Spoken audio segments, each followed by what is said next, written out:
3 chicas desaparecieron. Una nunca fue denunciada. Otra dejó un diario. Y otra, ni siquiera tuvo nombre.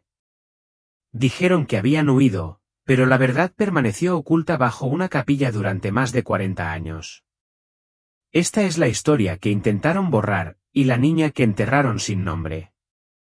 Antes de empezar, suscríbete para apoyar el canal y ayudar a descubrir historias que nunca debieron ser descubiertas. El viento arañó la grava con hojas secas mientras Clara Luot detenía su coche de alquiler frente a las puertas del colegio Montepiedra. El arco de hierro forjado aún conservaba el descolorido lema en latín del colegio: sabiduría y silencio, sabiduría y silencio. Era una frase apropiada, pensó con tristeza, para un lugar abandonado durante más de una década. Salió del coche y se ajustó el abrigo para protegerse del frío intenso de octubre. Los árboles a lo largo del viejo muro de piedra aún conservaban destellos de color otoñal, aunque la mayoría ya había perdido sus hojas, revelando ramas esqueléticas que se extendían hacia el cielo nublado. Los edificios se alzaban imponentes, victorianos, de piedra gris y solemnes. Los equipos de demolición no llegarían hasta dentro de un mes, lo que le daba el tiempo justo para hacer su trabajo, documentar y catalogar cualquier material de valor de archivo antes de que la bola de demolición hiciera su trabajo. Clara había estado allí antes, pero solo una vez, y no como archivista. Ese recuerdo, aunque borroso por el tiempo y el trauma, aún vivía en algún lugar oculto tras sus costillas. Había sido estudiante en Greystone durante exactamente un semestre en 1997. Su madre la había sacado sin ninguna explicación, y nadie volvió a hablar de ello. Ahora, con 28 años y recién despedida de su trabajo en un museo de Barcelona, Clara había aceptado el contrato privado de la junta escolar, en parte por el dinero y en parte para responder a las preguntas que nadie en su familia se había atrevido a hacer. Firmó con el supervisor de la obra, un hombre brusco llamado Keller, que pasaba la mayor parte del día dentro de una caravana con calefacción, revisando ofertas de trabajo. No entres en la capilla, le advirtió sin levantar la vista. Hay daños estructurales y el tercer piso está sellado. Moho negro. Me quedaré donde sea seguro, dijo Clara. Él no le preguntó qué buscaba, y ella no se ofreció. Dentro, el aire era más frío que fuera. Llevaba guantes, pero aún sentía el frío filtrándose a través de sus botas mientras caminaba por el pasillo principal, pasando junto a trofeos cubiertos de polvo, retratos de directores severos y paredes de paneles oscuros con ganchos vacíos donde solían colgar pancartas estudiantiles. Se dirigió primero a la biblioteca. De todos los edificios de la escuela, este era el que mejor había resistido la última década. Las hileras de estanterías de roble aún se mantenían firmes, y las ventanas, aunque empañadas por la mugre, dejaban entrar suficiente luz natural como para proyectar tenues rayos dorados sobre los estantes. Clara abrió su mochila y sacó una cámara digital, un cuaderno y una carpeta nueva con la etiqueta, barrido del archivo Greystone. Los libros no tenían nada de especial, textos científicos anticuados, clásicos polvorientos y anuarios estudiantiles. Hojeó algunos y se fijó en las inscripciones de las portadas: para Natalie, no olvides quién eres. Con cariño, señorita Kraus. Ven, algún día serás un gran abogado. Pequeños detalles humanos en un espacio por lo demás frío. Entonces lo notó. En el rincón más alejado de la biblioteca, detrás de una silla volcada y un estante derrumbado, había una sección de pared que no encajaba. Los ladrillos no encajaban, eran más nuevos, estaban más limpios y estaban colocados un poco desparejos. Clara se agachó y pasó los dedos enguantados por el borde. Alguien había tapiado claramente una parte de la pared, pero no con profesionalidad. Parecía un trabajo apresurado, y el mortero ya se estaba agrietando en algunos puntos. Dudó un momento, luego sacó la pequeña palanca de su bolsa de equipo. Estaba diseñada para abrir cajas, no paredes, pero cuando la colocó entre dos ladrillos y se inclinó, el ladrillo cedió con un suave crujido. Le tomó 20 minutos y mucho sudor, pero finalmente Clara logró abrir una pequeña abertura y miró dentro. No era un pasillo. Era una habitación oculta. Amplió la abertura lo justo para pasar. El espacio que había al otro lado era pequeño, quizá de 2,5 metros por 2,5 metros, y estaba completamente oscuro, salvo por la tenue luz que se filtraba por el agujero que había hecho. El aire era viciado y pesado, con un olor a moho y papel podrido. Solo había un objeto dentro, un pequeño escritorio cuadrado. El corazón de Clara latía con fuerza al acercarse. El escritorio era de madera, desportillado y cubierto de una fina capa de polvo. Pero lo que la hizo detenerse fue el objeto que reposaba cuidadosamente encima, un diario encuadernado en cuero. Lo recogió con cuidado. La cubierta estaba agrietada por el tiempo, y el nombre grabado en la portada interior decía, Valeria Llorente, invierno del 79. Clara se quedó sin aliento. Valeria Llorente. El nombre le picaba en la memoria, lo había oído antes en susurros o recortes de periódico, una chica que desapareció durante una tormenta de nieve en 1979, una de las grandes tragedias no mencionadas de Greystone. Oficialmente, el archivo decía, huyó. Pero los estudiantes del pueblo siempre habían creído lo contrario. Y ahora su diario estaba allí. Clara lo guardó con cuidado en su cartera, como si temiera que desapareciera si parpadeaba. Se giró para irse, pero se detuvo al ver un destello de metal bajo el escritorio. Se arrodilló y metió la mano. Un colgante oxidado yacía en el suelo, con forma de cerradura pequeña, sin cadena, sin explicación. Se lo guardó en el bolsillo. Esa noche, en la casa alquilada a las afueras del pueblo, Clara se sentó a la mesa de la cocina y abrió el diario. La primera entrada estaba fechada el 8 de enero de 1979. Me dijeron que no puedo hablar de lo que pasó en Nochebuena. Pero no me importa si alguien encuentra esto. Quizás me crean. Quizás sepan que no me escapé. Todavía no. Algo anda mal en esta escuela. Empezó en la capilla, la oí cantar otra vez anoche. Los dedos de Clara temblaban al pasar la página. La letra era firme y cuidadosa, pero el tono denotaba pánico. Dicen que no existe, pero la vi. Juro que la vi. Estaba detrás del altar cuando se apagaron las velas. Susurró mi nombre. Clara se recostó en su silla. La capilla. Aquella a la que Keller le dijo que no entrara. ¿Coincidencia? Pasó varias páginas. La señorita Huarte me volvió a castigar por delirar, así lo llama. Pero vi el horario de Natalie. La sacaron de la capilla matutina.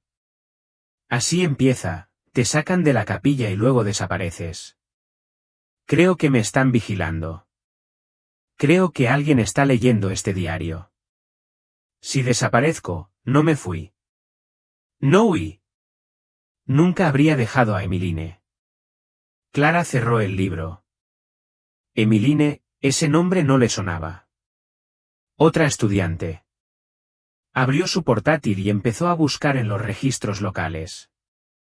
Había noticias sobre la desaparición de Valeria, pero ninguna mencionaba a otra chica desaparecida llamada Emmeline.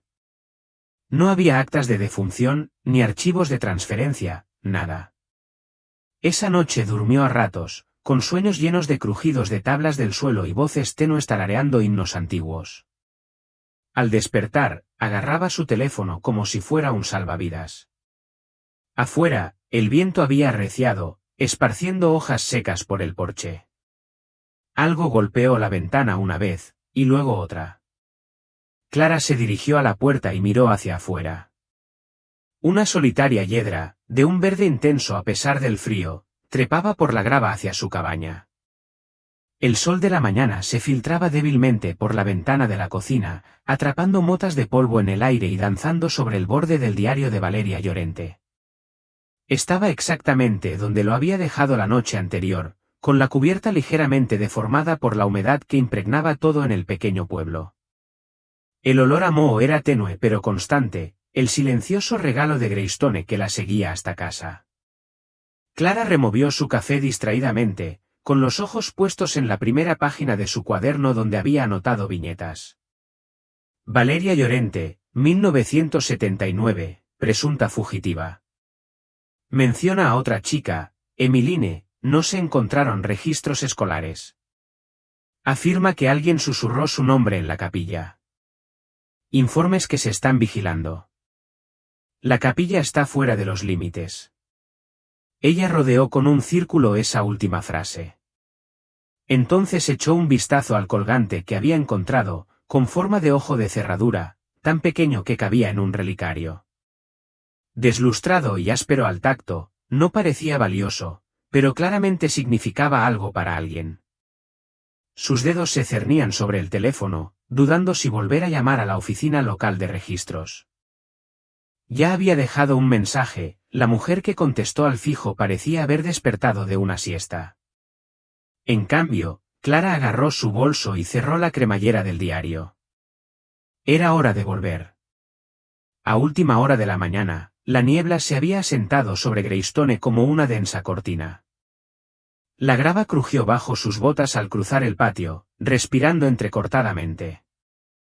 Una bandada de pájaros se dispersó desde el tejado del dormitorio al entrar en el edificio principal. El ambiente se sentía más pesado. Se detuvo al pie de la escalera, mirando hacia el tercer piso, todavía acordonado con cinta amarilla y un letrero escrito a mano, Mo, no entrar. Quizás más tarde. Se giró hacia el ala oeste. La capilla estaba al final del pasillo, pasando las salas de música. La mayoría de las luces del pasillo ya no funcionaba, la luz de su linterna rozó los murales descoloridos de santos y citas bíblicas en latín. Al llegar a las puertas arqueadas de madera de la capilla, esperaba encontrar un candado o una barrera. No había nada, solo una leve mancha de pintura blanca sobre el pomo, probablemente de alguien que la marcaba para su demolición. Clara dudó. Valeria lo que había mencionado haber visto a alguien allí, haber oído una voz susurrar su nombre. Clara no creía en fantasmas, en realidad, no, pero sí en historias ocultas bajo el silencio. Empujó la puerta. La capilla era fría, vasta y silenciosa. La luz del sol se filtraba a través de vidrieras que representaban santos y ángeles, cuyos ojos se habían desvanecido con el tiempo. Los bancos de madera estaban intactos, pero cubiertos de capas de polvo. En el extremo opuesto se alzaba el altar, ornamentado aunque podrido en su base, sobre el que colgaba irregularmente un mantel de terciopelo descolorido. Clara entró y dejó que la puerta se cerrara tras ella. Silencio. Dio unos pasos tentativos hacia adelante, sus botas resonaron levemente en el suelo de piedra. No había señales de derrumbe estructural, pero el extremo derecho de la capilla tenía una sección de ventanas tapiadas y paredes descoloridas, probablemente daños por agua. Empezó a explorar el espacio con la cámara de su teléfono, tomando fotos a medida que avanzaba. Entonces se fijó en la pequeña puerta detrás del altar. Estaba casi oculta por las cortinas y situada más abajo de lo habitual, como si diera a un sótano o a un almacén. Una manija de latón sobresalía del centro. Se agachó junto a ella y probó a cerrarla, pero el pomo tenía algo tallado, una cerradura pequeña y peculiar. A Clara se le aceleró el pulso. Metió la mano en su bolso y sacó el colgante. Lo acercó a la cerradura, encajaba a la perfección. Con un ligero giro, algo hizo clic dentro. Abrió la puerta. Más allá se extendía un estrecho pasadizo, polvoriento y sumido en la sombra. El aire olía a viejo, más húmedo, quizá a una escalera de mantenimiento. Encendió su linterna. Las escaleras descendían a lo que parecía una parte más antigua de los cimientos. Al descender lentamente, la luz reveló paredes de piedra desgastadas y manchadas por el tiempo. El pasillo daba una vuelta y luego se abría a una habitación rectangular. Clara entró. Estaba vacía, suelo de piedra, paredes de piedra, sin ventanas. Pero lo que la impactó fue la escritura grabada en la piedra con lo que parecía un clavo o un trozo de metal, nombres, docenas, Valeria, Emiline, Natalie, Sara, y otros, algunos parcialmente tachados, otros en círculos.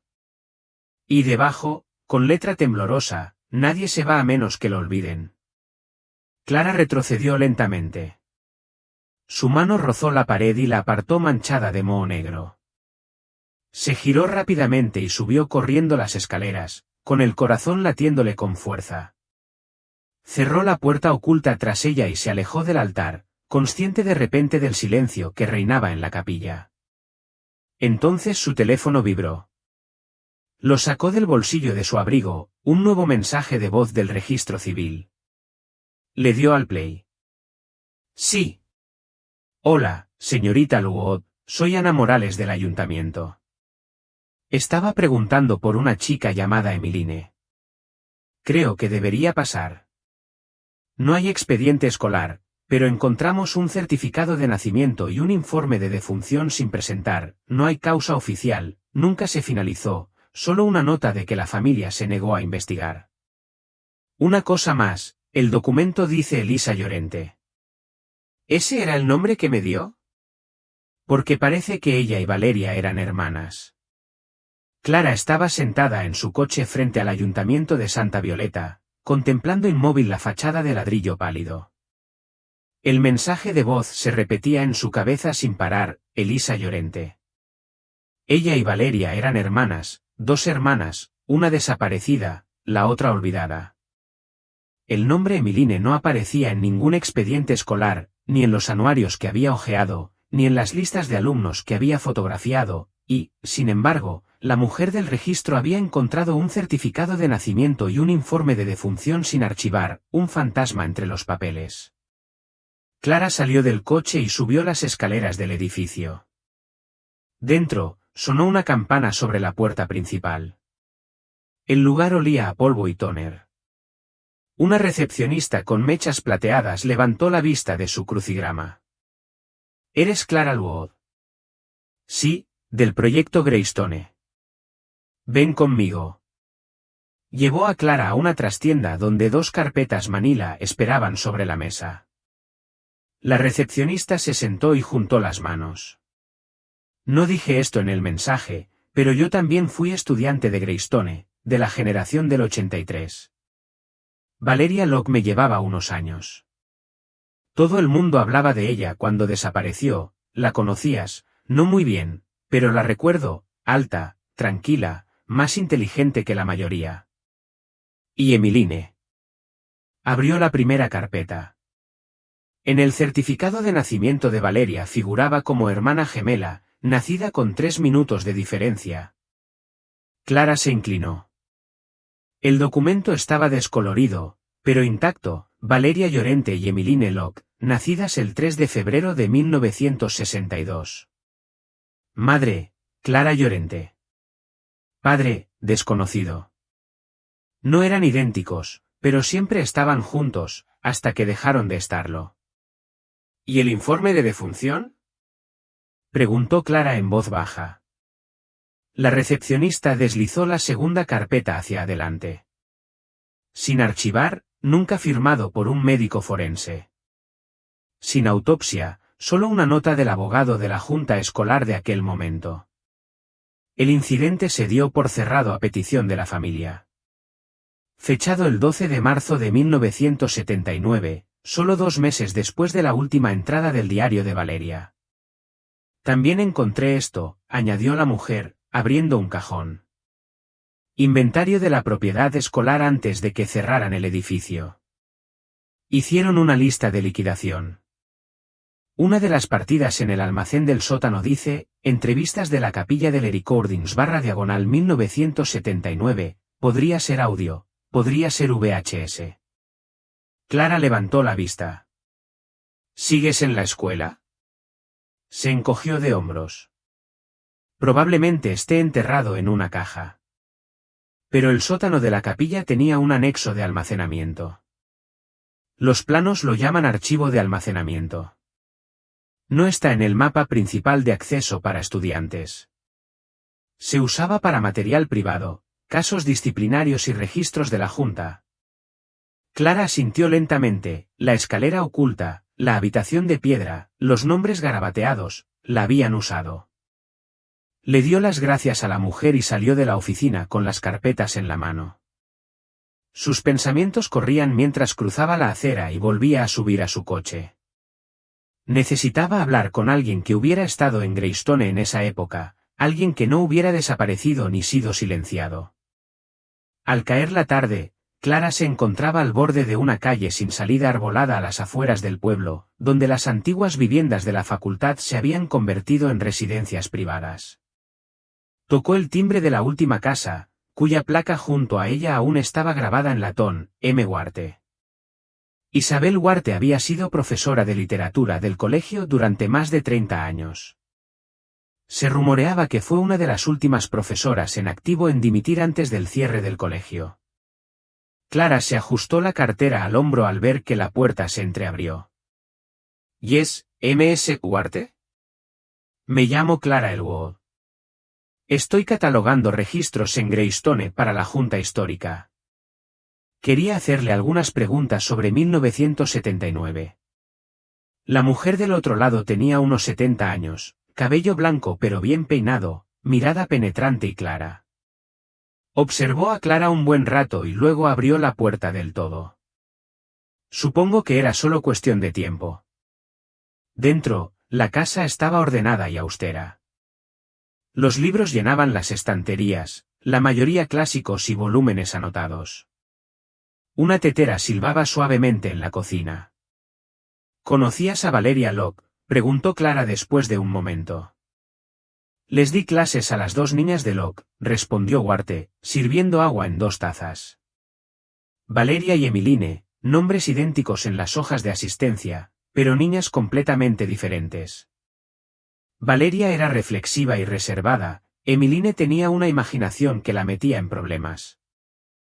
¿Qué clase de problema? Huarte le dio a Clara una taza de té y se sentó frente a ella.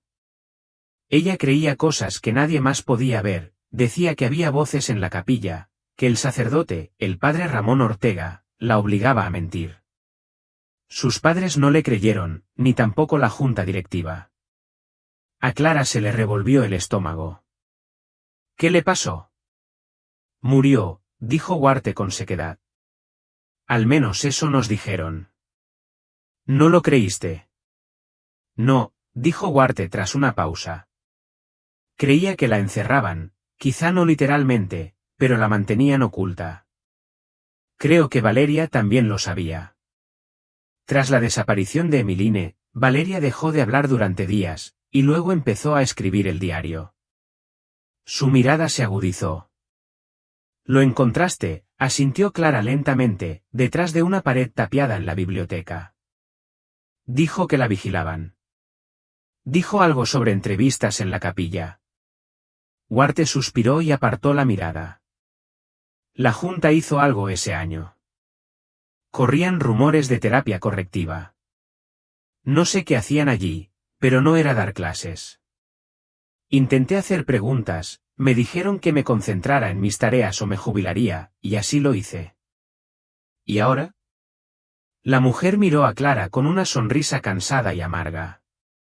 He vivido lo suficiente para saber que la verdad solo sale a la luz cuando a alguien le resulta incómoda. Clara metió la mano en su bolso y sacó el colgante con forma de cerradura. ¿Te suena? Huarte inhaló profundamente. ¿De dónde sacaste eso? Estaba debajo del escritorio en la habitación oculta, la que tenía los nombres grabados en la pared. Se lo di a Emmeline, susurró Huarte. Lo usaba todos los días para ir a la capilla. Decía que la hacía sentir segura. Clara miró fijamente el colgante, con el pulso acelerado. Hay más, ¿verdad? Cintas, algo grabado. Ve al anexo de la capilla, dijo Huarte. La escuela tenía un armario ahí atrás. Si el edificio no se lo ha comido, quizá encuentres lo que queda. Esa noche, Clara no pudo dormir. Se sentó a la mesita de su casa de alquiler, con el diario abierto por una página rota casi al final. Recordé lo que pasó. Le dije que no, pero era mentira. Lo recuerdo todo. Recuerdo a Emiline gritando en la capilla. Recuerdo a la señorita Huarte llorando cuando se la llevaron. Y recuerdo lo que susurró cuando se apagaron las luces: nadie se va a menos que lo olviden. Clara pasó la página. Creo que él también quiere que desaparezca. Su mano temblaba ligeramente al cerrar el diario. Afuera, el viento arreciaba. Ivy arañaba suavemente la ventana. Mañana regresaría. El cielo ya estaba cuajado de luz matutina cuando Clara llegó a Greystone. La luz de su linterna atravesó la niebla mientras cruzaba el patio, pasando junto a bancos rotos y aparcabicicletas oxidados. El salón principal resonaba con cada paso. Hoy no se detuvo en la biblioteca. No se detuvo en el ala de dormitorios ni miró las viejas pizarras de las aulas. Iba directa a la capilla, y más adentro. Clara se acercó al altar con determinación, arrodillándose para abrir la pequeña puerta oculta con un colgante en forma de cerradura. El mecanismo hizo clic con un suave suspiro, casi reticente. Se agachó de nuevo por el pasillo, bajando los estrechos escalones que conducían a la vieja habitación de piedra. Pero esta vez notó algo nuevo. A su izquierda, una parte de la pared estaba revestida de estrechos listones de madera, deformados, pero inconfundiblemente parte de un armario, parcialmente incrustados en la mampostería. Su linterna se enfocó en un pequeño tirador de latón. ¿Tiró? Al principio estaba atascado, hinchado por años de humedad. Tiró con más fuerza, y con un crujido, el panel cedió, revelando un hueco abierto en el armario, a la altura del pecho, con varios estantes dentro. En el estante superior, aún intactas a pesar de décadas de polvo y deterioro, había 4 casetes en descoloridos estuches de plástico. Cada una estaba etiquetada con pegatinas pulcras y mecanografiadas: entrevista en la capilla, exclusa E, entrevista en la capilla, exclusa V, notas de observación, 13 de febrero de 1979, entrevista final, FR, confidencial. Clara exhaló temblorosamente y tomó las cintas. Debajo había un cuaderno con la tapa de cuero agrietada: registros psicológicos de los estudiantes de Greystone, semestre de primavera de 1979. Ella acunaba los objetos como si fueran reliquias sagradas. De vuelta en la cabaña, Clara ni siquiera se quitó el abrigo antes de preparar su vieja grabadora, algo que había traído de Barcelona para documentar historias orales. Insertó la primera cinta, Chapel Interview Loque. Se oyó un siseo de estática, luego un clic. Una voz de mujer habló primero, tranquila y directa: sesión 3, 5 de febrero. Entrevista con Emily Llorente. Estamos presentes la enfermera Diane Beltrán, yo y el padre Ramón Ortega. Luego, una voz más suave, una chica de no más de 17 años. ¿Por qué me sigues haciendo las mismas preguntas? Ya te dije que oí su voz. ¿Qué dijo la voz, Emiline? Preguntó la mujer. Dijo que nos mantuviéramos alejados de la capilla. Que algo malo pasó allí. Emiline, esas historias que cuentas preocupan al personal, parecen proyecciones, fantasías. No son historias. ¿Sabes qué hay ahí abajo? ¿Y eso qué sería? Preguntó la muchacha. Una larga pausa. La habitación con los nombres garabateados. La que cierras con llave. Ella gritó ahí dentro, la oí. Sé lo que le hiciste. Clic, fin de la cinta. Clara miró fijamente la máquina, sintiéndose vacía. Tomó la segunda cinta, entrevista en la capilla, bloqueo V, sesión 4, entrevista con Vivian Llorente, 2 de marzo. Valeria, has estado callada desde que se fue tu hermana. No se fue. Te la llevaste. Tus padres creen que tuvo un episodio psicológico. Estás estresado. Es comprensible. Deja de decirme lo que siento. La cinta crujió, y entonces se oyó la voz del sacerdote, suave y condescendiente: Valeria, si Emiline estuviera realmente en apuros, ¿no sería mejor que recibiera ayuda? Seguramente entiendes que esto no era un castigo, sino una protección. Dijiste lo mismo antes de que desapareciera. Y ahora estás a salvo, ¿verdad? Tienes miedo de la capilla. Tienes miedo de su voz.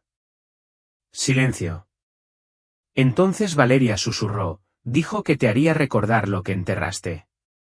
Clic. Clara se recostó, con la sangre rugiendo en sus oídos. Enterrado, sus pensamientos volvieron a los nombres grabados, al montículo de tierra descolorida en la esquina de la habitación de piedra, el que ella había asumido que era solo un piso hundido. Presionó play en la tercera cinta, notas de observación, 13 de febrero de 1979. No hay entrevista, solo notas. La sujeta él continúa presentando síntomas disociativos, que se intensifican hasta llegar a periodos de silencio que duran más de 12 horas. Habla de visiones, la niña en las paredes y nombres escritos en huesos. Ha inventado una narrativa en la que ella y su hermana son observadas por figuras inexistentes del personal. Las solicitudes para suspender la terapia en la capilla fueron denegadas por el padre Ramón Ortega. El programa debe continuar hasta que la sujeta se retracte o sea retirada por la familia. El equipo de observación recomienda sedación para la próxima sesión. Clara detuvo la cinta. Con razón el informe de defunción nunca se presentó. No estaban tratando a Emeline, la estaban borrando. La cinta final fue más corta, apenas 30 segundos, entrevista final FR confidencial. La voz del padre Ramón Ortega. Las chicas causan más problemas de los esperados. Una desapareció, la otra se volvió desafiante. Esto no debe llegar a la Junta. No estamos hechos para este tipo de escrutinio. Si alguien pregunta, huyeron, eso es todo lo que hacen, correr. La memoria se desvanece más rápido que los registros, sobre todo cuando nadie quiere conservarlos. Hacer clic. Clara permaneció sentada en silencio, con las manos apretadas. Pensó en el diario de Vivian, los nombres garabateados, los susurros que nadie creía. Pensó en Emeline, cuya voz había sido grabada, silenciada, guardada en un armario subterráneo, y de alguna manera aún se escuchaba. Esa noche, regresó a la habitación de piedra. El sol comenzaba a ocultarse tras los árboles, proyectando largas sombras a través de las vidrieras de la capilla. Llevó guantes, una paleta y una linterna. Ya sabía lo que buscaba. El suelo tenía una esquina irregular, ligeramente elevada. La tierra era más oscura y blanda. Clara se agachó y empezó a cavar. A 15 centímetros, su paleta tocó madera, una caja podrida del tamaño de un cajón. La abrió. Dentro había cuadernos viejos, una muñeca de trapo sin ojos y un fajo de cartas dobladas, todas dirigidas a Anguila, la mayoría firmadas con V. Tomó la primera carta. No te encuentro. Les pregunto todos los días y me dicen que te has ido, pero sé que no. Te oí anoche en la capilla, tu voz. Dijiste, dile la verdad, así que lo haré. Seguiré escribiendo hasta que alguien lea esto. Siento no haberte protegido. No dejaré de intentarlo. V. Clara dobló la carta y la guardó en la caja, acercándola a su pecho. Luego apagó la linterna. Por un momento, en el silencio de la habitación de piedra, juró haber escuchado la voz de una niña, suave y clara, gracias. El sol aún estaba bajo cuando Clara regresó al ayuntamiento a la mañana siguiente, con la caja de cintas y documentos cuidadosamente guardada en su mochila. No había dormido. El susurro, imaginado o no, se había anclado en sus pensamientos como un clavo en madera vieja. Dentro, Ana Morales, la funcionaria de archivos, levantó la vista con los ojos abiertos al ver entrar a Clara. Los encontré, dijo Clara con voz tranquila pero clara. Cintas, notas, cartas, entrevistas. Ana Morales le hizo un gesto para que la siguiera. Estaban sentadas en la misma trastienda, con un ventilador polvoriento que resoplaba débilmente en un rincón. Clara sacó la caja de su bolso y colocó el contenido uno por uno, las cintas, la muñeca de trapo, las cartas. Necesito que esto sea oficial, dijo. No me importa lo que quiera la Junta. Esto no es solo historia escolar, es un encubrimiento criminal. Ana Morales examinó las cintas con la boca cerrada. El padre Ramón Ortega falleció hace unos años en Oregón. No hay constancia de que se hayan presentado cargos. Clara no se sorprendió. ¿Y qué hay de la enfermera Beltrán o de los miembros de la Junta Escolar del 79? Puedo intentar investigar, dijo Ana Morales, pero te vas a encontrar con un muro. Casi todo esto quedó enterrado. Quiero una copia completa de los archivos de Vivian y Emiline, todos los registros, incluso los que olvidaron archivar. Asintió lentamente. Te ayudaré, continuó, pero si de verdad vas a hacer esto, señaló las cintas, necesitas una plataforma. Esto no va a quedar en una nota al pie. Alguien tiene que verlo. Clara miró la carta firmada con V, no dejaré de intentarlo. Se puso de pie. Conozco a alguien que puede ayudar. 2 horas después, llamó a la puerta de una casa de campo en las afueras del pueblo. Isabel Huarte le abrió, envuelta en un cardigan y con una taza de té en la mano. ¿Has vuelto tan pronto? Encontré las cintas. Huarte se hizo a un lado sin decir palabra. Escucharon juntos en la sala, rodeados de libros polvorientos y certificados enmarcados. Huarte no dijo nada durante las 2 primeras cintas, pero cuando la voz de Valeria se quebró en la segunda, dijo que te haría recordar lo que enterraste. Huarte se tapó la boca con la mano y apartó la mirada. Valeria me dio una libreta una vez, dijo en voz baja. Después de que Emiline desapareció, me dijo, si pasa algo, guárdala. Nunca miré dentro. Tenía miedo. Salió de la habitación y regresó un momento después con un sobre cerrado, amarillento y agrietado. Clara lo abrió con cuidado. Dentro había un cuaderno de composición, páginas llenas de dibujos, cronologías, fragmentos de poesía e incluso cartas pegadas con cinta adhesiva. En una página, un mapa, un dibujo rudimentario de la capilla, la habitación secreta y la cripta. En otra, se veían bocetos de nombres grabados en las paredes, los mismos que Clara había visto. Letra irregular. Cantaba en la capilla donde nadie le creyó a la chica sin antecedentes, la que nunca se afligió. Enterraron su nombre y borraron su rostro, pero ella espera en silencio, en ese lugar maldito. A Clara le temblaban las manos. Documentó todo. Estaba aterrorizada, respondió Huarte, pero también estaba decidida. Eres la primera persona que ha seguido el rastro. Clara levantó la vista. ¿Me ayudas a llevar esto a la Junta? Declararé. Firmaré la declaración que quieras, pero no confíes en que hagan lo correcto. A menos que el público también lo vea. Esa noche, Clara redactó una carta al Departamento de Educación de Aragón. Asunto, investigación formal, muertes de estudiantes del Colegio Montepiedra, 1979. Adjuntos, grabaciones de audio de entrevistas en la capilla con Vivian y Emiline Locke, informes de observación psicológica de 1979, testimonio de la exmiembro de la facultad Isabel Huarte, informe de defunción no presentado de Elisa Llorente, cartas personales y cronología documentada, lugar de entierro bajo el anexo de la capilla. Solicitando una investigación formal por homicidio culposo, falsificación de registros y abuso institucional. Por favor, confirme la recepción, escribió. Clara L. Ortega, consultora de investigación histórica, Junta de Preservación de Santa Violeta, contratada. Adjuntó una copia de la carpeta y pulsó enviar. Luego abrió un documento en blanco y empezó a escribir algo más, una historia, sin notas al pie ni formato institucional, una narrativa.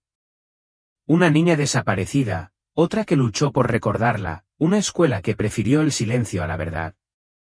A la mañana siguiente, llegó a Greystone para lo que pretendía ser su última visita. La mañana estaba inusualmente tranquila, y por un momento se quedó de pie al borde del patio, escuchando atentamente. Caminó lentamente por el pasillo, pasó junto a las paredes con murales, la polvorienta biblioteca y la pared de ladrillo que una vez ocultó un diario. Bajó las escaleras de la capilla y entró en la sala de piedra. Se detuvo en el lugar donde había estado enterrada la caja. Colocó un pequeño cartel en la pared, envuelto en laminado protector. En memoria de Elisa Llorente. 1962-1979. Silenciado, olvidado, encontrado. Que tu voz resuene más fuerte que la de quienes la enterraron. Entonces, finalmente, Clara se quedó de pie bajo el resplandor de las vidrieras de la capilla, contemplando los rostros de los santos. Por una vez, parecían estar cuidándola. Pasaron 3 días antes de que la junta escolar respondiera. El correo electrónico llegó sin mucho ruido, solo un mensaje de texto sin formato en la bandeja de entrada de Clara, entre boletines y facturas automáticas. Asunto, investigación de materiales históricos, Greystone. Señorita Elwood, comenzaba el escrito, gracias por enviarnos sus hallazgos. Actualmente estamos revisando el material. Dada la naturaleza sensible de la documentación, hemos remitido el asunto a un asesor legal para su evaluación y la respuesta correspondiente. Por el momento, le solicitamos que se abstenga de publicar o divulgar este material hasta que concluya nuestra revisión. Junta Directiva. Fideicomiso Educativo Santa Violeta. Clara se quedó mirando el mensaje. Era cortés. Era vago. Y era una amenaza. Reenvió el correo electrónico a Ana Morales e Isabel Huarte con una sola línea debajo: quieren que me calle. Ana Morales llamó 5 minutos después. Es su forma de advertirte, dijo. Pero no pueden tocarte, Clara, no si lo cuentas públicamente. No tengo miedo, dijo Clara, y lo decía en serio. Pero tampoco había dormido. Tal vez no, dijo Ana Morales, pero aún así te cuidaría las espaldas. Clara miró su pared, donde había colgado una impresión de los nombres garabateados, los bocetos de Vivian y copias de las entradas del diario. No era un tablero de conspiraciones, pero casi. Abrió el borrador de su blog. Título: Ella no se presentó, lo que Greystone intentó enterrar. Por Clara L. Ortega. Durante más de 4 décadas, las autoridades justificaron discretamente la desaparición de Elisa Llorente como un caso de fuga, sin autopsia, sin investigación, sin cierre. Pero Emeline no huyó. He encontrado las cintas, los registros, las cartas personales. He hablado con las personas que estuvieron allí. Y ahora, después de 46 años, es hora de escuchar lo que nunca debió escucharse. Pulsó publicar. La noticia se difundió de la noche a la mañana. Al mediodía, los medios regionales la llamaban. Al anochecer, el artículo se había compartido más de 10.000 veces. Periodistas, podcasters, investigadores de casos sin resolver, incluso antiguos alumnos de Greystone, empezaron a participar en línea. Algunos publicaron fotos antiguas de la clase, algunos recordaban a Emeline, callada, pálida, siempre dibujando. Otros dijeron que la habían olvidado por completo hasta que leyeron su nombre esa noche. Clara recibió un mensaje anónimo: van a intentar que esto desaparezca otra vez. Ten cuidado por donde caminas sola. Lo miró fijamente un buen rato y luego lo borró. A la mañana siguiente, la Junta publicó una declaración oficial. Si bien reconocemos que ha salido a la luz material del periodo de 1979, la Junta Directiva desea aclarar que estos registros no reflejan la misión ni las operaciones actuales del Fideicomiso Educativo Santa Violeta.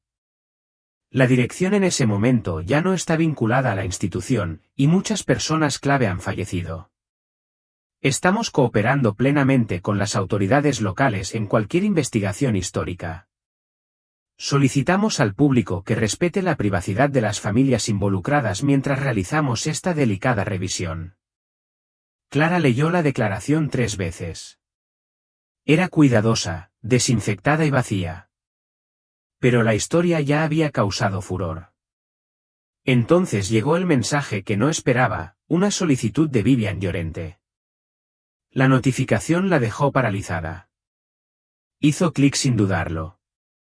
Hola, me llamo Ruth. Soy hija de Vivian. Falleció en 2012. He estado revisando sus cosas últimamente. Encontré su diario, los nombres, los bocetos, la capilla. Pensé que escribía ficción, pero ahora veo tu artículo. Quiero ayudar. Creo que quería que alguien lo supiera. Creo que quería que alguien como tú lo supiera. Clara miró fijamente el mensaje. Lo releyó 2 veces. Vivian había seguido documentándolo, incluso después de dejar Greystone, incluso después del silencio. 2 días después, Clara conoció a Ruth Llorente en un café a las afueras de Barcelona. Ruth tenía poco más de 30 años, los pómulos marcados y los ojos oscuros de su madre. Traía una caja de cartón llena de cuadernos y cartas, el archivo privado de Vivian. Clara la ayudó a ordenarlos durante horas. Nunca hablaba de su hermana, dijo Ruth, solo de forma superficial, una canción que le gustaba, un apodo que me decía, Mi. Siempre pensé que era la abreviatura de Emma. Clara abrió un cuaderno. En la parte superior de la página, decía, se la llevaron porque pudieron, pero no contaron con que el recuerdo fuera más fuerte que el silencio. Más tarde esa noche, mientras Clara conducía de regreso a Santa Violeta, su teléfono vibró con una llamada de Isabel Huarte. Contestó con el altavoz. Clara, dijo la mujer mayor con voz tensa, la demolición se ha adelantado. ¿Qué? No estaba previsto hasta dentro de 2 semanas. Hoy pusieron letreros, aviso de peligro, alerta de asbesto. El lunes sellará el campus. Clara agarró el volante con más fuerza. ¿Van a destruir la capilla? Sí. Entonces tengo que volver antes de que lo hagan. No vayas solo, advirtió Huarte. Ya lo han enterrado antes. Lo volverán a hacer. Esa noche, Clara aparcó en el límite del bosque de Greystone. Las puertas estaban cerradas y los letreros colocados. Pero conocía el viejo sendero del jardinero, el que serpenteaba entre los árboles y conducía detrás de la capilla. Lo recorrió bajo la luz de la luna, con la mochila al hombro y una linterna en la mano. Llegó al edificio de piedra justo antes de la medianoche. Las puertas principales estaban cerradas con cadena, pero la trasera estaba entreabierta. Clara entró. El aire olía diferente ahora, a disolvente de pintura y polvo. Alguien había estado allí. Entonces lo vio, la sala de piedra bajo la capilla había sido vaciada. Los nombres en la pared estaban lavados con ácido. El lugar de entierro estaba vacío. El cartel que había dejado había desaparecido. Desaparecido. Solo quedó una cosa, un trozo de papel clavado en la pared con un solo alfiler, escrito con un rotulador negro torcido. Ella no huyó. Ella todavía está aquí. Tú eres el siguiente. Clara no durmió. No volvió a casa. En cambio, se sentó en su coche al borde de la estrecha carretera que serpenteaba detrás de la propiedad de Greystone, con las luces apagadas y los dedos ligeramente temblorosos alrededor de un termo. No se atrevió a abrir la nota. Seguía en el asiento del copiloto, a su lado, con su gruesa letra negra provocándola. Ella no huyó. Ella todavía está aquí. Tú eres el siguiente. Había tomado fotos de la capilla antes de irse, las paredes recién fregadas, los nombres borrados, el lugar del entierro perturbado. El cartel que había instalado en memoria de Emeline había desaparecido, no lo habían robado, sino que lo habían retirado, como el registro de la vida de Emeline. De nuevo, ya no se trataba simplemente de negligencia institucional. Alguien seguía observando, seguía involucrado, y eso significaba que alguien que había estado allí en 1979 seguía vivo y seguía cubriendo sus huellas. A la mañana siguiente, Clara se encontró con Ana Morales en el ayuntamiento. Hablaron en voz baja. ¿Está completamente segura de que nadie ajeno a la Junta tuvo acceso a esos registros?, preguntó Clara. Ana Morales no respondió de inmediato, luego dijo: hay un nombre que aparece constantemente en los registros de mantenimiento antiguos, no es un profesor ni un clérigo, solo aparece como de mantenimiento y reparaciones. Entregó una fotocopia de un expediente personal. Name: Francisco Herrero. Rol: supervisor de mantenimiento, 1965 a 1990.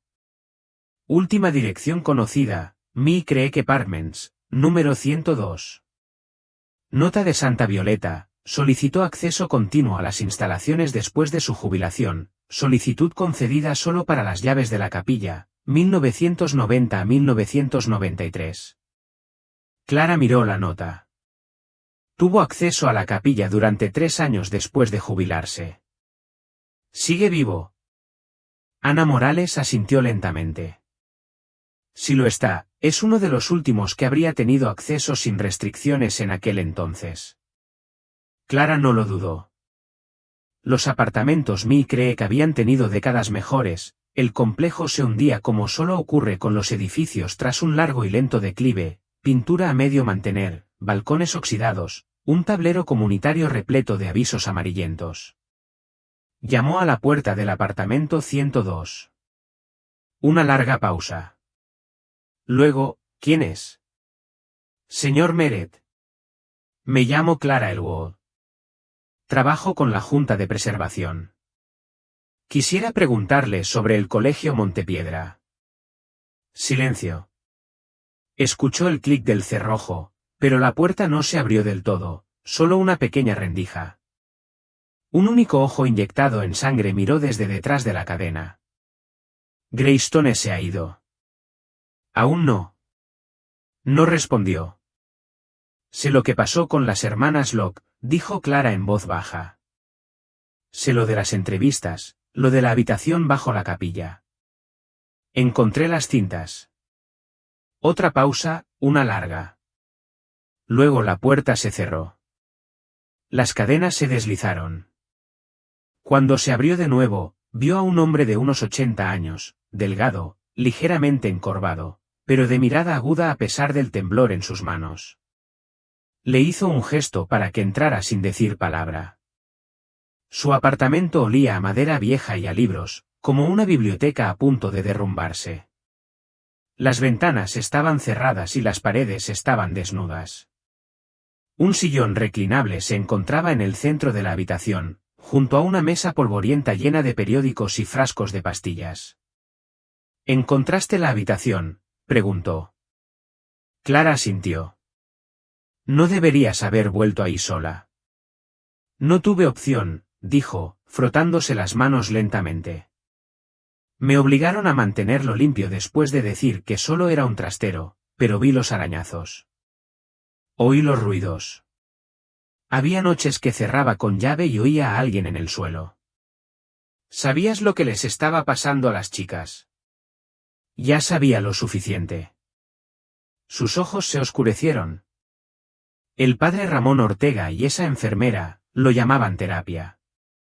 Dijeron que era para los que tenían problemas, pero solo aceptaban a los que no se dejaban llevar. ¿Por qué no dijiste nada? Yo era el conserje, dijo con tono seco. Vi cosas. Mantuve la cabeza gacha. Así es como sobreviví. Clara lo estudió. Estuviste allí anoche, ¿verdad? No respondió. Encontré tu nota. Yo no la escribí. La miró, y por primera vez, algo parecido al miedo se reflejó en su rostro. Pero vi a alguien más observando en el bosque. No formaba parte de la escuela, no tenía ninguna función oficial. Clara bajó la voz. ¿Quién?, dudó. Solo la conocía como la señorita Belmonte. No era del personal. Creo que la trajeron de fuera, una consejera privada o algo así. Iba y venía de noche, Siempre usaba guantes y nunca hablaba con los estudiantes abiertamente, solo tenía sesiones individuales. ¿Sabes dónde está ahora? Ella era tranquila, cuidadosa, pero no lo suficiente. Dejó algo atrás. Se levantó lentamente y se arrastró hasta la esquina de la habitación donde había un viejo baúl debajo de una lona de plástico. Lo abrió y rebuscó dentro. Sacó un portacredencial de plástico. Dentro había una identificación con foto descolorida. María Belmonte. Personal auxiliar de Greystone, periodo de primavera de 1979. Autorización, sesiones privadas. Después de que Vivian desapareció, dijo Meret en voz baja, encontré esto en el conducto del incinerador. Supongo que pensó que se había quemado. Clara tomó la identificación y le dio la vuelta. En el reverso había una serie de números garabateados con bolígrafo. ¿Sabes qué significa esto?, preguntó. Él negó con la cabeza. Quizás un expediente. Quizás un número de paciente. Pero si aún está por aquí, te diré una cosa, no querrá que la encuentren. Clara guardó la identificación en su bolso. Volverá a su cabaña esta noche. Subió todo a 3 cuentas en la nube y programó una segunda entrada de blog para la medianoche, por si acaso. La escribió rápido, con los dedos en movimiento. Todavía hay alguien observando. Todavía hay alguien ahí fuera que no quiere que esta verdad salga a la luz. Y ahora tengo su nombre, María Belmonte. Ella estuvo allí en 1979. Trabajó con las chicas desaparecidas. Ella lo llamaba terapia, pero lo único por lo que las trataban era por desobediencia. Ella marcó el horario, luego apagó las luces, revisó las cerraduras 2 veces y se fue a la cama con el colgante de Emeline debajo de la almohada, por si acaso. María Belmonte no estaba en redes sociales. No tenía perfiles en Facebook, ni entradas en LinkedIn, ni fotos etiquetadas por amigos o familiares. Su nombre había desaparecido de los registros públicos a principios de los años 90, justo después de que Greystone cerrara sus puertas. Pero Clara tenía la identificación, y el número en el reverso no era casual. Después de horas de búsqueda en línea en archivos judiciales y escaneos de periódicos, lo encontró enterrado en una base de datos olvidada de licencias de profesionales emitidas por el Estado de fines de la década de 1970. Belmonte, María. Número de licencia, 44731. Consejero psicológico provisional. Emitido en febrero de 1978, suspendido en junio de 1980. Motivo, violaciones éticas, detalles no disponibles. Last known address, Albarracín, Aragón. En el momento en que Clara lo vio, supo que Belmonte no había desaparecido, simplemente se había ocultado. Fueron 4 horas en coche hasta Albarracín. Clara llegó en 3 horas y media. Aparcó frente a una casa azul desgastada, apartada de un tranquilo camino rural. Unos arbustos descuidados flanqueaban el porche delantero, un buzón oxidado estaba inclinado, sin su banderín. No había ningún coche en la entrada, pero salía humo de la chimenea. Llamó una vez. No hubo respuesta. Volvió a llamar. La cortina de la ventana izquierda se movió ligeramente, había alguien en casa. Clara llamó desde la puerta. ¿Señorita Belmonte? Me llamo Clara Elwood. Necesito hablarle sobre el Colegio Montepiedra. Silencio. Luego, tras una larga pausa, la puerta se entreabrió. La mujer que apareció tenía más de 80 años y vestía un grueso cardigan y gruesos calcetines de lana. Su cabello blanco estaba recogido en un moño, sus ojos estaban pálidos y desenfocados, pero se fijaron en Clara con asombrosa precisión. ¿Por qué ahora?, dijo. A Clara se le encogió el corazón. ¿Sabes por qué? Belmonte se hizo a un lado. En el interior, la casa estaba sorprendentemente limpia, sencilla, tranquila, pero bien cuidada. Una estufa de leña brillaba débilmente en un rincón. Las paredes estaban casi desnudas, a excepción de unas cuantas pinturas de paisajes manchadas de agua, todas en tonos de gris. No hablo del pasado, dijo Belmonte mientras Clara entraba. Ya lo hiciste, respondió Clara, dejando la identificación con fotos sobre la mesa de la cocina. La anciana se estremeció levemente, como si le hubieran dado una bofetada. Encontré las cintas, añadió Clara. He oído a Emmeline, he oído a Vivian, he leído el diario, he visto la pared. Belmonte se sentó lentamente. Vivian siguió cavando, dijo, casi para sí misma, incluso después de que la escuela le dijera que parara, incluso después de que cerraran la capilla para los estudiantes. Intenté advertirles, ¿sabes? Les dije que la chica no estaba estable, Emmeline, todos. ¿Qué era la terapia? A Clara se le aceleró el pulso. Belmonte levantó la vista bruscamente. ¿Crees que les hicimos daño? Lo sé, lo hiciste. Clara la estudió. Nos dijeron que eran peligrosos, no criminales, ni desorganizados, solo disruptivos. No se conformaban. Se resistían a los rituales, a la estructura, a los grupos de oración. Vivian era demasiado callada. Emmeline era imaginativa, dijo Belmonte. Veía a gente que no estaba allí. Los drogaron, los aislaron. Nosotros cumplíamos órdenes. La voz de Belmonte se volvió fría de repente. Nos entrenaron para denunciar las desviaciones, no para consentirlas. ¿Desviación? Repitió Clara. Belmonte frunció los labios. Vivian escribió sobre ti, ya sabes, o sobre alguien como tú. Dijo que siempre habría otra. La mano de Clara flotaba cerca de su bolso. No maté a nadie, dijo Belmonte. No, respondió Clara, pero ayudaste a enterrarlos. Los ojos pálidos de Belmonte se entrecerraron. ¿Y ahora quieres exhumarlo todo, desenterrarlo para desconocidos? ¿Qué crees que lograrás con eso? Clara se puso de pie. Creo que la gente merece la verdad, sobre todo quienes no sobrevivieron para decirla. Belmonte no dijo nada. Clara se dio la vuelta para irse. Espera, dijo la anciana. Hay algo que quiero darte. Clara se quedó paralizada. Belmonte se dirigió lentamente a un armario en la esquina de la habitación. Abrió un cajón, sacó un diario negro y delgado y se lo entregó. Tomé notas, dijo. No autorizadas, no oficiales. Las escribía porque tenía que hacerlo. Empecé a soñar con las chicas, incluso después de dejar a Vivian y a Emmeline. Había una más, una tercera chica. Se llamaba Dileya. Nadie denunció su desaparición. Clara tomó el diario con manos temblorosas. No espero perdón, dijo Belmonte. Sé lo que hice.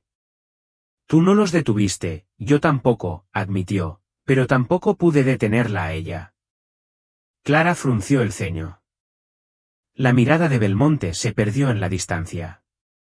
Había alguien con autoridad, una benefactora, una donante privada. Venía una vez al mes, asistía a las evaluaciones, nos decía que estudiantes tenían el temperamento adecuado para la corrección. ¿Quiénes?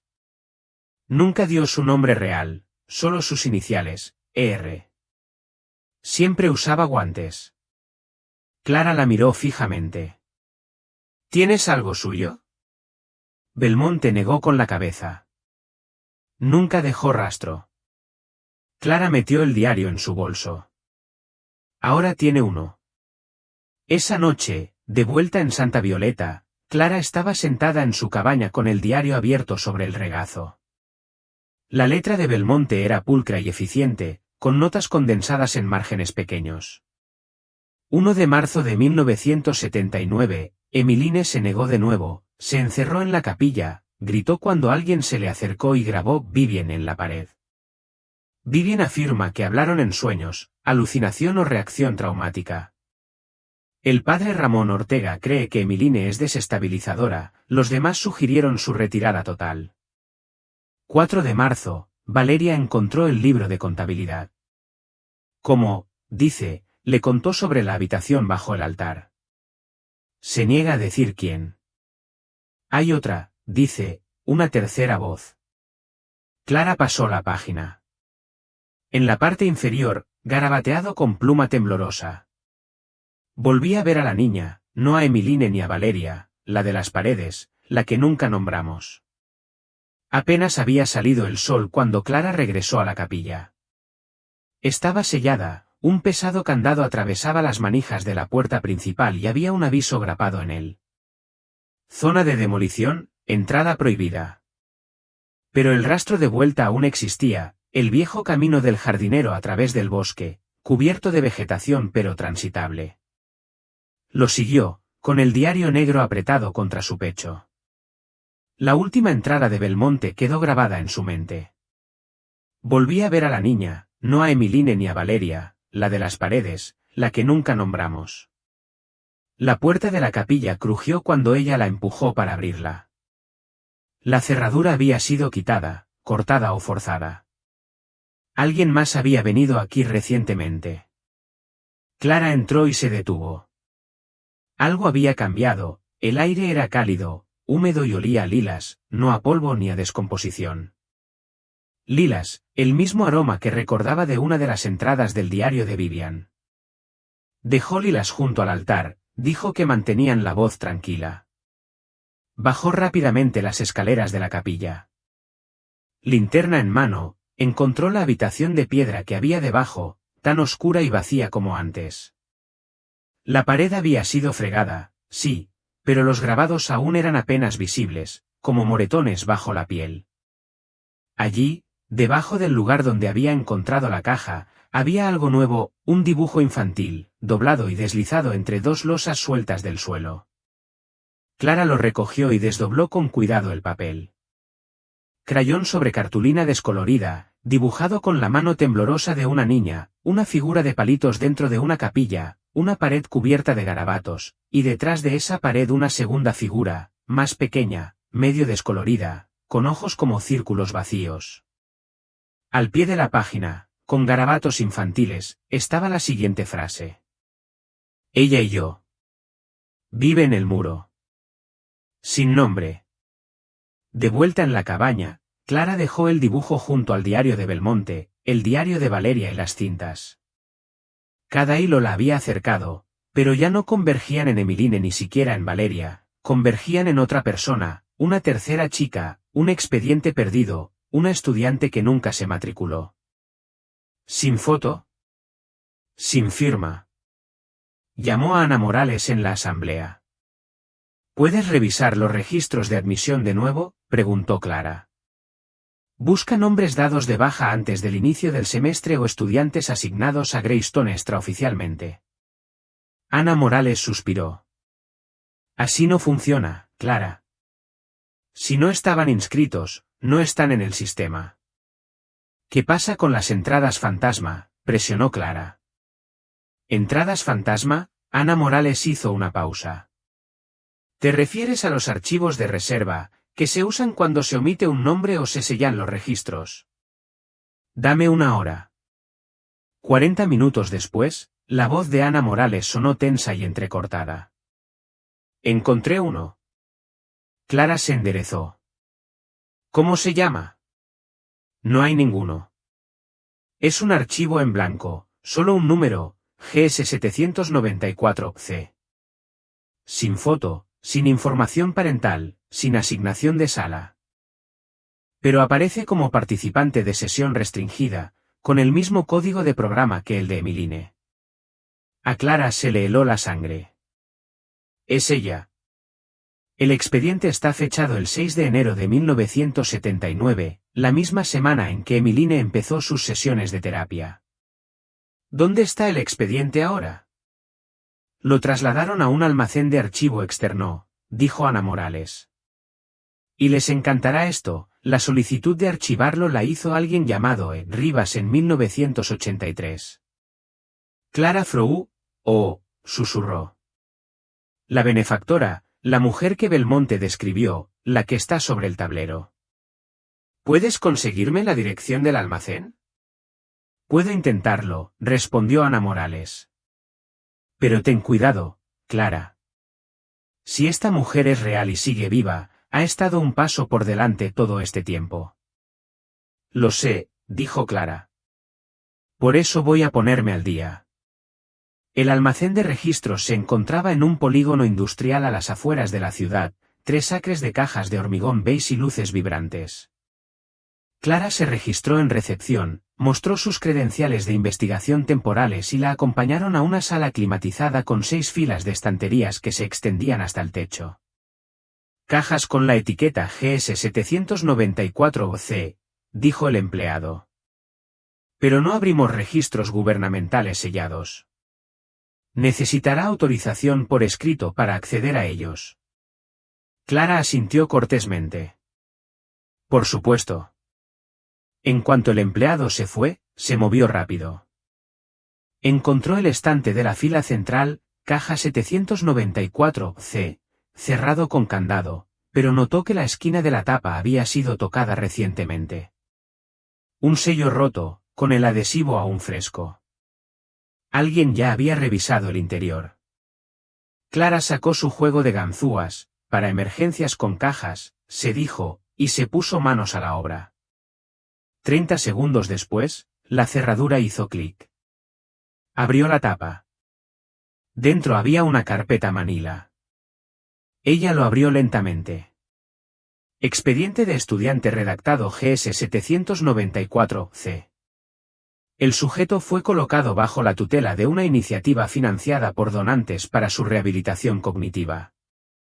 Perfil de comportamiento, retraído, no verbal, atraído por la ubicación de la capilla, se le encuentra creando patrones en las paredes del sótano. Se le negó el acceso a todas las áreas comunes. Instrucciones del personal, aislar al sujeto y observarlo.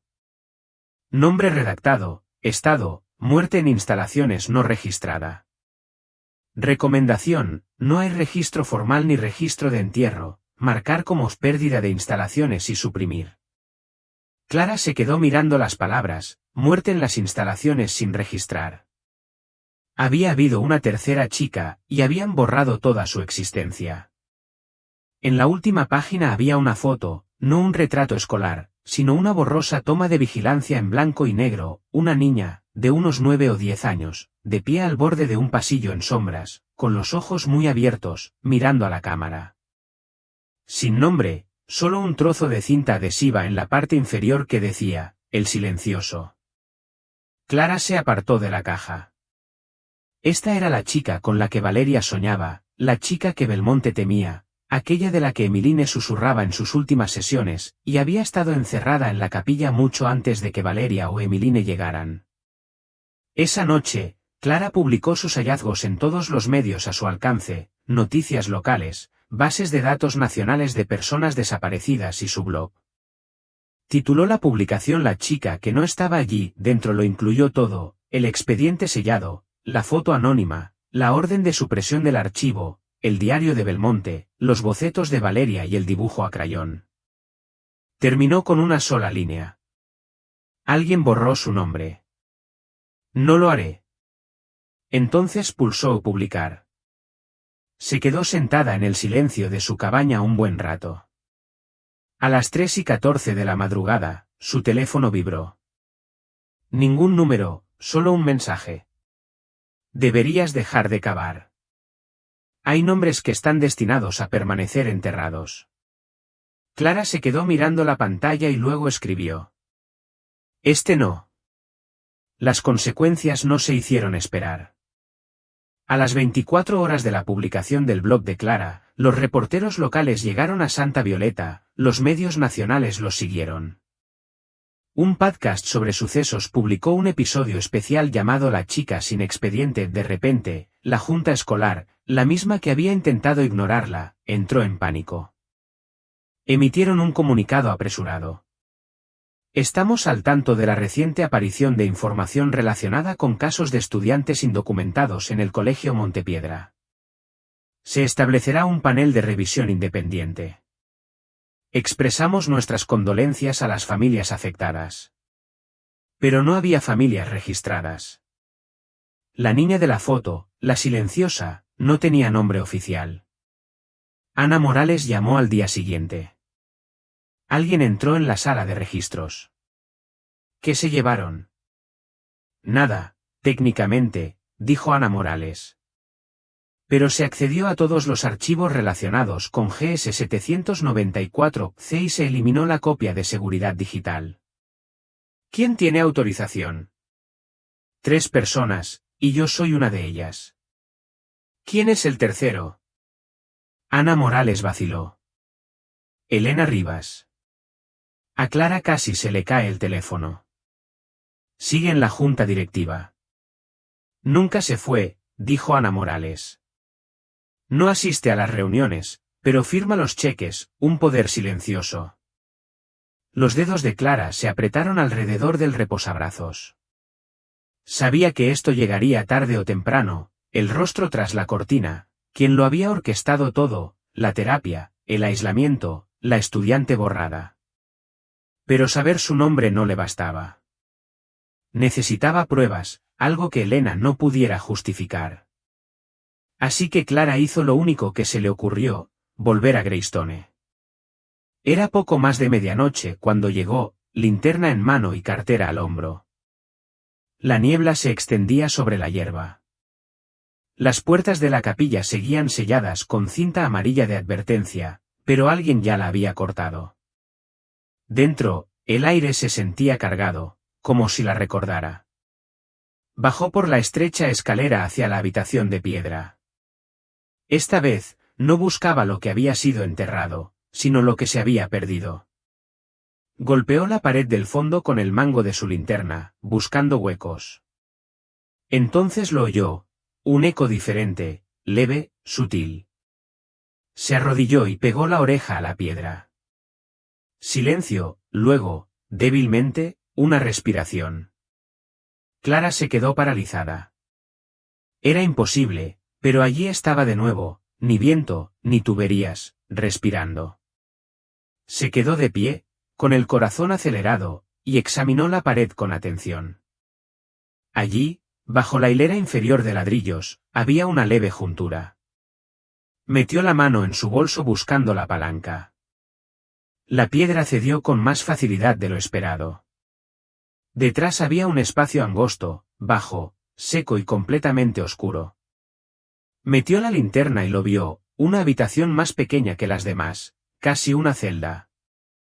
Dentro había un colchón de niño, una muñeca rota, una cadena aún atornillada a la pared, grabada en la piedra, miles de veces con una escritura desesperada e irregular. Estoy aquí. Estoy aquí. Estoy aquí.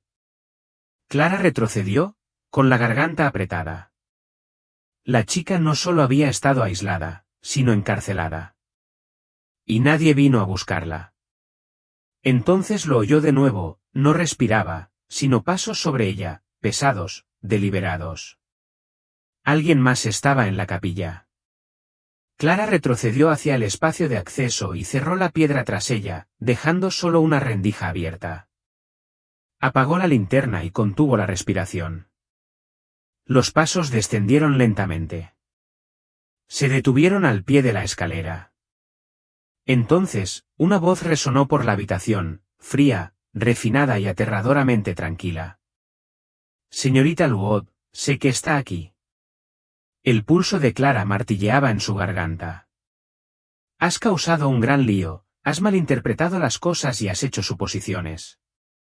Los pasos se acercaron a la pared. Nunca se suponía que encontrarías el archivo. Esa chica, nunca se suponía que la encontrarías porque nunca formó parte de la escuela. Fue una donación. Clara sintió que la bilis le subía a la garganta. Algunas verdades son más pesadas que otras. ¿Qué ganarías exponiendo esto? ¿Crees que la gente quiere saber que un niño vivió en la oscuridad mientras rezaba arriba? Algún día me agradecerán por mantenerlo oculto. Clara no pudo contenerse. Apartó la piedra y salió. Elena Rivas estaba en medio de la habitación, canosa, majestuosa, envuelta en un abrigo negro como una viuda de luto, pero su mirada era penetrante y sin complejos. Clara habló con voz temblorosa pero fuerte: «Sé lo que hiciste». Elena no se inmutó. «Entonces sabes de lo que soy capaz», dijo Clara. Un lejano sonido de sirenas de policía le respondió.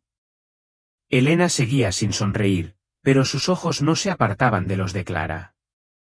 «Bien», dijo ella. «Entonces sabes que vienen de camino». La policía llegó en cuestión de minutos. Elena Rivas no se resistió. No dijo nada mientras la esposaban. Su rostro, terso e inmóvil como el mármol, parecía como si incluso ahora, en pleno colapso, se creyera intocable. Clara le entregó al oficial a cargo el archivo del almacén, las fotos y su propia grabación de la voz de Elena, capturada por un pequeño micrófono que había sujetado dentro del bolsillo de su abrigo. Esa niña nunca estuvo destinada a ser encontrada porque nunca formó parte de la escuela. Fue una donación. Esa frase resonó en la comisaría y el juzgado. Durante las semanas siguientes, fue noticia. Rompió la confianza y cambió a Santa Violeta para siempre. A los pocos días del arresto de Elena, los investigadores descubrieron un libro de contabilidad privado oculto en un cajón cerrado con llave de su patrimonio. Dentro había referencias codificadas a pagos, colocaciones especiales y procedimientos de manejo psicológico. Habían pasado por los muros de piedra de Greystone más chicas de las que la escuela jamás había admitido. Algunas fueron reubicadas, otras desaparecieron, algunas no tenían nombre. La protesta pública obligó a la disolución del Fideicomiso Educativo Santa Violeta. El terreno donde se asentaba Greystone fue confiscado por el Estado, en espera de una investigación más exhaustiva. La demolición se suspendió indefinidamente. Y luego vino la tarea del recuerdo. Clara se encontraba en el centro de la capilla en una radiante mañana de primavera. La prensa no estaba allí, ni cámaras, ni discursos, solo ella, Ana Morales, Isabel Huarte, Ruth Llorente y una sencilla placa que se colocaba en la sala de piedra de abajo, en memoria de la persona sin nombre. Ella no huyó. Ella no lo olvidó. Nosotros lo recordamos. Valeria Llorente. El boceto de la capilla colgaba sobre ella, enmarcado tras un cristal. El dibujo a crayón de la niña en la pared, dejado atrás a crayón, se exhibía a su lado. Ya no estaba perdida, ya no estaba en silencio. Semanas después, Clara publicó la historia completa impresa. Una exposición extensa titulada La chica que no estaba en la lista apareció en revistas nacionales, publicaciones académicas, podcasts, y con el tiempo, en libros de texto de psicología escolar. No ocultó nada, ni el miedo de Valeria, ni el destino de Emeline, ni la complicidad de Belmonte, ni el control de Rivas, porque la verdad es el control, porque la verdad, Clara ahora lo sabía, solo es tan poderosa como tu disposición a compartirla. El silencio había sepultado a suficientes chicas. En la última página de su libro, Clara incluyó un extracto de la última carta conocida de Valeria, nunca enviada por correo, doblada entre las páginas de una novela entre sus pertenencias. Si alguien encuentra esto, por favor, no la olviden. No a la de la foto, sino a la de la pared. Era pequeña, callada, siempre vigilante. Nunca decía una palabra, pero era más ruidosa que todos nosotros. Nunca se pronunció su nombre, así que le di uno. La llamé Esperanza. Un año después, los terrenos de Greystone reabrieron como sitio histórico estatal. La capilla permaneció intacta, ahora revestida con paneles que detallaban la verdad. Los visitantes acudían en silencio, a menudo acompañados de sus hijas. En el altar se encontraba una pequeña estatua de bronce, una niña con los ojos cerrados, una mano apoyada en la pared, escuchando. Debajo, una palabra. Esperanza. Y Clara finalmente pudo volver a dormir, no porque los fantasmas se hubieran ido, sino porque finalmente alguien estaba escuchando. Suscríbete si te gusta esto.